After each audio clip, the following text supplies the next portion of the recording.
నమస్తే అందరికీ. మనం ప్రజెంట్ కరీంనగర్ మున్సిపల్ కార్పొరేషన్ పరిధిలో ఉన్నాము.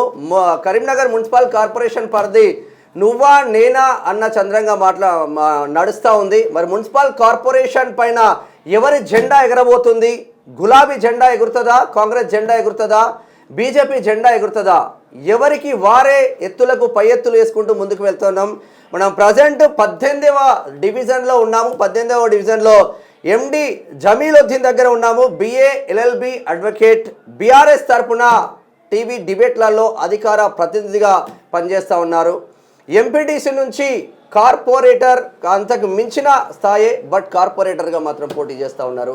అన్నతో 4 ముచ్చట్లు మాట్లాడదామని ఇక్కడ దాకా వచ్చినాం. ఎట్లా ఉంది, ఏం చేస్తాడు, ఏం చేయబోతున్నాడు అనేది చర్చ పెట్టుకుందాం. అన్న నమస్తే అన్న. ముందుగా ఎట్లా చూస్తారన్న, ఏం చేయబోతున్నారు? ఒకవేళ జమీలుద్దీన్ గెలిస్తే ప్రజెంట్ ఈ 18వ డివిజన్లో మేజర్గా ఏం సమస్యలు ఉన్నాయన్న? మొదటిగా వాస్తవంగా మా కొత్తపల్లి అన్నది గ్రామ పంచాయతీగా ఉండింది. 5 సంవత్సరాల క్రితం దీనిని మున్సిపల్ కార్పొరేషన్లో మెర్జ్ చేసే ప్రయత్నం చేసినప్పుడు అప్పుడు కేసీఆర్ గారి ప్రభుత్వం ఉంది కాబట్టి నేను గంగుల కమలాకర్ గారి సహకారంతో కొట్లాడి దీన్ని కార్పొరేషన్లో కలవకుండా మున్సిపాలిటీగా ఉండే విధంగా ఏర్పాటు చేసినాం. ఒక 5 సంవత్సరాలు ఇది మున్సిపాలిటీగా ఉంది. కానీ కాంగ్రెస్ ప్రభుత్వం వచ్చిన తర్వాత ఇక్కడ ఉన్నటువంటి చైర్మన్, కౌన్సిలర్లు, మేము, ప్రజలందరూ వ్యతిరేకించినప్పటికీ బలవంతంగా దీన్ని మున్సిపల్ కార్పొరేషన్లో కలపడం జరిగింది. ఇంకా కూడా మా కొత్తపల్లి అనేది ఒక గ్రామీణ వాతావరణంలో ఉంటుంది. ఇక్కడ వ్యవసాయం అన్నది ప్రధాన జీవనోధారంగా ఉంది జనానికి. దాంతోపాటు చాలామంది ఇక్కడ పద్మశాలి కులస్తులు చేనేత వృత్తి మీద ఆధారపడి ఉన్నారు. ఇక్కడ అన్ని కులాల వ్యక్తులు ఉన్నారు. చాలా వరకు ఇంకా మౌలిక సదుపాయాల కల్పన చేయవలసిన అవసరం ఉన్నది. ఇక్కడ రోడ్లు, డ్రైన్స్, ముఖ్యంగా జనాలకు కుక్కల బెడద, పందుల బెడద, ఈ డ్రైనేజ్ శానిటేషన్ సరిగా లేకపోవడం వలన ఈగలు, దోమలతో కూడా బాధపడుతూ ఉన్నారు. కాబట్టి ఈ సమస్యలన్నీ కూడా తీర్చాల్సి ఉన్నది. అంతేకాకుండా మా గతంలో బస్టాండ్ ఉండింది కొత్తపల్లిలో. మా దగ్గర గతంలో సర్పంచ్గా ఉన్న ఒక మహానుభావుడు ఆ బస్టాండ్ను కూల్చి అక్కడ పబ్లిక్ టాయిలెట్స్ కట్టారు. ఆ పబ్లిక్ టాయిలెట్స్ నిర్వహణ కూడా కరెక్ట్గా లేదు. దాంతో కూడా చాలా జనాలు ఇబ్బంది పడుతూ ఉన్నారు. కాబట్టి ముఖ్యంగా మౌలిక సదుపాయాల కల్పన అన్నది మాకు కొత్తపల్లిలో ప్రధానంగా ఉన్నటువంటి ఛాలెంజ్. ఒకవేళ 18వ డివిజన్ నుండి ప్రజలు నన్ను ఆశీర్వదించి గెలిపిస్తే ఇక్కడ ఉన్నటువంటి మౌలిక సదుపాయాల కల్పనకు నేను తప్పకుండా కృషి చేస్తానని చెప్పి మా వాళ్ళకి హామీ ఇస్తున్నా. ఇక్కడ చాలా వాడలు ఉన్నాయి. ఒడ్డర కాలనీ అని ఉంది. అక్కడ ఒక్కటంటే ఒక్క డ్రైన్ కూడా లేదు. ఇది మొదటిసారి కదన్న, అంటే గ్రామ పంచాయతీ నుంచి మున్సిపల్ కార్పొరేషన్ లో కలిసిన తర్వాత మొదటి ఎన్నికలు. ఇవి మొదటి ఎన్నికలు. అంటే ఇప్పుడు టౌన్ కి గ్రామీణ వాతావరణానికి చాలా డిఫరెన్స్ ఉంటుంది. టౌన్ లో తిరుగుతూ ఉంటారు, బట్ అదొక డిఫరెంట్ కాన్సెప్ట్ లో ఉంటుంది. ఊరు వాతావరణం కాబట్టి ఎట్లా అనిపిస్తుంది ఓవరాల్ గా? అదే అంటే దీనికి ఈ ఛాలెంజెస్ అన్నీ కూడా ముందు ఉన్నాయి. ఇక్కడ చేయాల్సిన అవసరం ఉన్నది. గతంలో 2 సార్లు సర్పంచ్గా చేసినటువంటి వ్యక్తి ఈ ఊరును నిర్లక్ష్యం చేయడం జరిగింది. ఎంపీపీ పదవులు అనుభవించిన వాళ్ళు కూడా ఈ ఊరును నిర్లక్ష్యం చేయడం జరిగింది. దాంతో ఇక్కడ చాలా వరకు వెనుకబడి ఉన్నది. కాబట్టి వీటన్నిటిని కూడా పోరాటం చేసి అక్కడ మున్సిపల్ కార్పొరేషన్ నుంచి నిధులు తీసుకొని రావాల్సిన అవసరం ఉన్నది. నేనేమనుకుంటున్నా అంటే, దేవుడి దయ వల్ల నేను చదువుకొని ఉన్నా, అడ్వకేట్గా ఉన్నా కాబట్టి చట్ట పరిధి తెలుసు. మున్సిపల్ చట్టంలో ఏ విధంగా ఎక్కడి నుండి డబ్బులు తీసుకురావచ్చో నాకు అవగాహన ఉంది. అంతేకాకుండా నేను గతంలో జిల్లా పరిషత్ కోఆప్షన్ మెంబర్గా, ఎంపీటీసీగా, వైస్ ఎంపీపీగా, ఇన్ఛార్జ్ ఎంపీపీగా పనిచేసి ఉన్నా కాబట్టి నిధులు ఎట్లా తీసుకురావాలి ప్రభుత్వం నుండి అన్నది నాకు తెలుసు. కాబట్టి ఆ లూప్ హోల్స్ అన్నీ కూడా నేను తప్పకుండా పెద్ద ఎత్తున నిధులు సాధించి డివిజన్ అభివృద్ధి చేయగలుగుతా అన్న నమ్మకం నాకున్నది. ఒకటి అన్న, అధికార కాంగ్రెస్ పార్టీ పోటీలో ఉంది, అధికారంలో రాష్ట్రంలో ఉంది. సెంట్రల్లో భారతీయ జనతా పార్టీ పోటీలో అధికారంలో ఉంది, వాళ్ళు పోటీలో ఉన్నారు. ఈ 2 అధికార పార్టీలను కాదని జమీలుద్దీన్కే ఎందుకు ఓటేయాలి? రైట్, మంచి ప్రశ్న అడిగారు మీరు. ఎందుకంటే ఇవాళ అధికారంలో ఉన్నటువంటి కాంగ్రెస్ విమర్శలు వస్తూ ఉన్నాయి. మేము ఇక్కడ అధికారంలో ఉంది, మాకు ఓటేస్తే మేము చేస్తాం, సెంట్రల్లో మేము అధికారంలో ఉంది, కానీ బీఆర్ఎస్కు ఓటేస్తే అసలు వాళ్ళు ఏం చేస్తారు అన్న ఒక విమర్శ వస్తుంది. ఎందుకంటే మీకు అది పర్ఫెక్ట్ తెలుసు కాబట్టి. అందుకే నేను చాలా మంచి ప్రశ్న అని అంటా ఉన్నాను. ఇప్పుడు 2 సంవత్సరాల నుంచి అధికారంలో ఉన్నటువంటి కాంగ్రెస్ పార్టీ ఏదైతే ఉందో వాళ్ళు ₹1 బిల్ల కూడా మా కొత్తపల్లి ప్రాంతానికి పెట్టలే. 2 సంవత్సరాల నుంచి వాళ్ళు అధికారంలో ఉన్నారు. ఏం తీసుకొచ్చారంటే, వాళ్ళు నిధులు తీసుకొని వస్తే కూడా అక్కడ ఒక ప్రైవేట్ అపార్ట్మెంట్ కడుతూ ఉన్నారు, ఆదర్శ వాళ్ళది. ఆ ఆదర్శ అపార్ట్మెంట్కు ₹1 పెట్టిరు. వాళ్ళకు ఉన్నటువంటి సంబంధ బాంధవ్యాలతోని తప్ప కొత్తపల్లిలో ఏదైతే వెనుకబడిన ప్రాంతాలు ఉన్నాయో, అదే ఒడ్డర కాలనీ వెనుకబడి ఉన్నది, రాణిపురం వెనుకబడి ఉన్నది, ఎస్సీ కాలనీ వెనుకబడి ఉన్నది, మడిగలవాడ వెనుకబడి ఉన్నది. వీళ్లకు నిధులు పెట్టడానికి ఈ కాంగ్రెస్ ప్రభుత్వానికి చేతులు రాలే. వాళ్లకు బంధుత్వం ఉన్నదని చెప్పి తీసుకొని పోయి ఆదర్శ హైట్స్కు మాత్రం ₹1 కోటి నిధులు పెట్టిరంటే వాళ్ళు అశ్రిత పక్షపాతంతో వ్యవహరిస్తున్నది కాంగ్రెస్ పార్టీ. ఏదైతే బీజేపీ పార్టీ ఉన్నదో అది కేవలం డివైడ్ అండ్ రూల్ మీద ఆధారపడి బతుకు వెళ్ళదీస్తున్నది. 7 సంవత్సరాలు అయిపోయింది బండి సంజయ్ గారు ఎంపీగా గెలిచి, 2 సంవత్సరాల నుంచి కేంద్ర మంత్రిగా ఉన్నారు, ₹1 ఫండ్ దేలే. అంతేకాకుండా గతంలో బీఆర్ఎస్ ప్రభుత్వం ఆధ్వర్యంలో మేము రిక్వెస్ట్ చేసి గంగుల కమలాకర్ గారి దగ్గర మంజూరు చేసినటువంటి నిధులు ఏవైతే ఉన్నాయో కొత్తపల్లి టు కొక్కరకుంట రోడ్ నిధులు ఈ రోజు వరకు కూడా రోడ్ నిర్మాణం చేస్తలేరు. ఆ నిధులు ల్యాప్స్ అయ్యే పరిస్థితి వచ్చింది. ఎల్లమ్మ గుడికి పోయే రోడ్డుకు నిధులు శాంక్షన్ చేసినాం, అవి ల్యాప్స్ అయ్యే పరిస్థితికి వచ్చింది.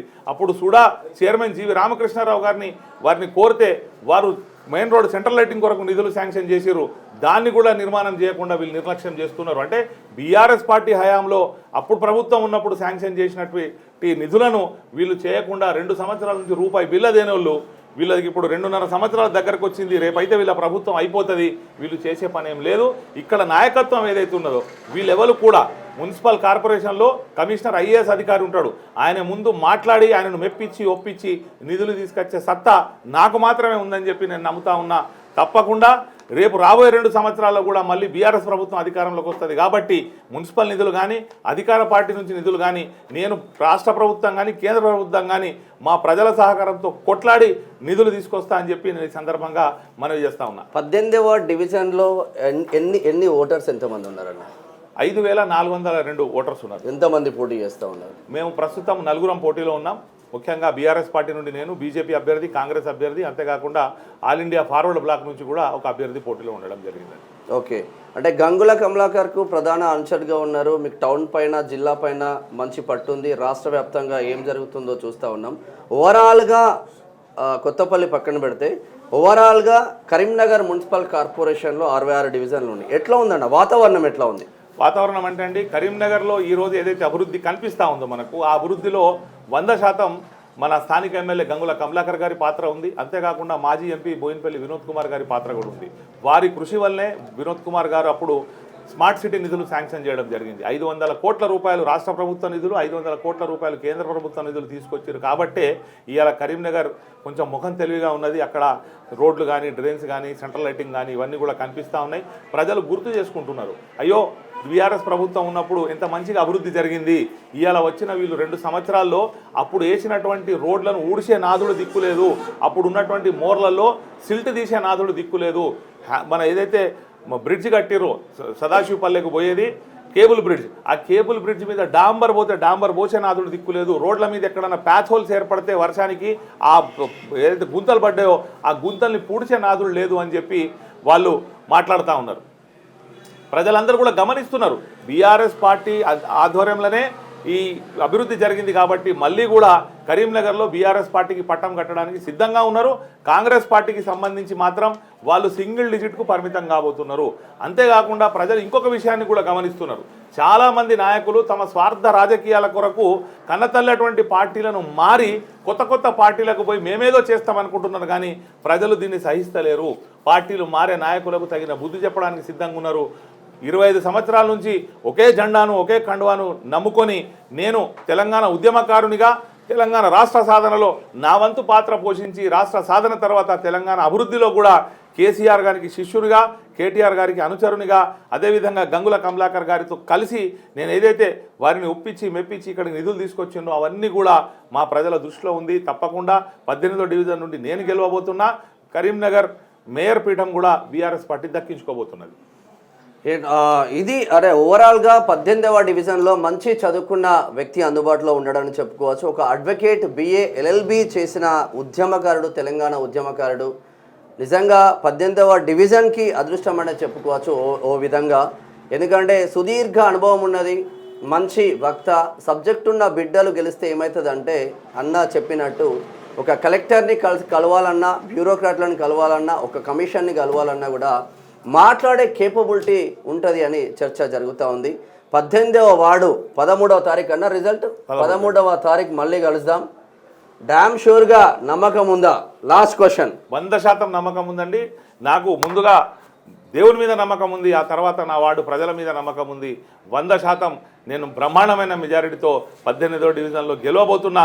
నా ప్రజలకు మళ్ళీ సేవ చేయబోతున్నా. అన్నది 3వ నెంబర్ MD జమాలుద్దీన్.